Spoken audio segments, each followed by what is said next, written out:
आखिरकार रात 9 बजे के बाद देश की सर्वोच्च न्यायालय का फैसला आ गया। कोर्ट ने फ्लोर टेस्ट पर रोक लगाने से मना कर दिया और कहा कि फ्लोर टेस्ट अपने तय समय पर ही होगा। इसके बाद मुख्यमंत्री उद्धव ठाकरे को समझ आ गया कि महाविकास अघाड़ी गठबंधन के कर्ता धर्ता शरद पवार के सभी तिकड़मों से लेकर बड़बोले संजय राउत की धमकी के बाद भी अब वो अपनी सरकार किसी भी कीमत पर नहीं बचा सकते हैं, क्योंकि नंबर गेम में वो बहुत पीछे हैं और एकनाथ शिंदे के खेमे में 40 विधायक। इसके बाद फ्लोर टेस्ट में अपनी फजीहत से बचने के लिए सीएम उद्धव ठाकरे ने महाराष्ट्र में जारी सियासी उठापटक पर विराम लगाते हुए राज्य के मुख्यमंत्री पद से इस्तीफा दे दिया।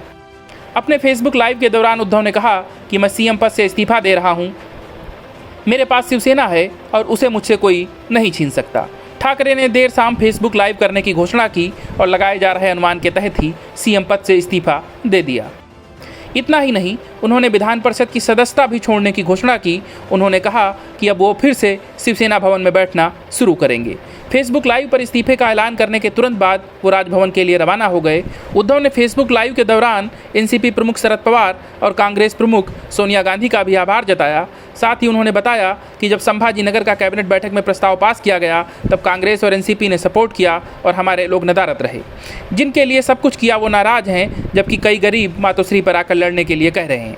ठाकरे ने कहा कि सर्वोच्च न्यायालय का निर्णय मान्य है, कल बहुमत परीक्षण होगा, ऐसे में जो लोग धोखा देंगे ऐसा कहा गया है कि वो आज भी साथ हैं, जबकि मेरे अपने नाराज होकर दूर चले गए। जो भी नाराजगी है वो मेरे सामने आकर बोलिए। लाइव के दौरान उद्धव ठाकरे ने शिव सैनिकों से आह्वान किया कि वो बागियों को मुंबई सकुशलाने दें।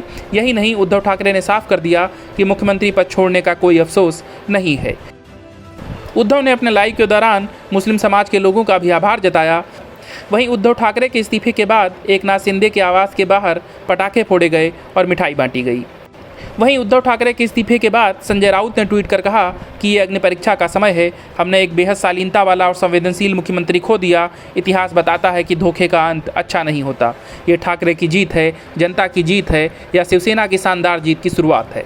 वहीं शिंदे गुट में शामिल बागी विधायक दीपक केसरकर ने कहा कि एनसीपी नेता उद्धव ठाकरे को भ्रमित कर रहे थे।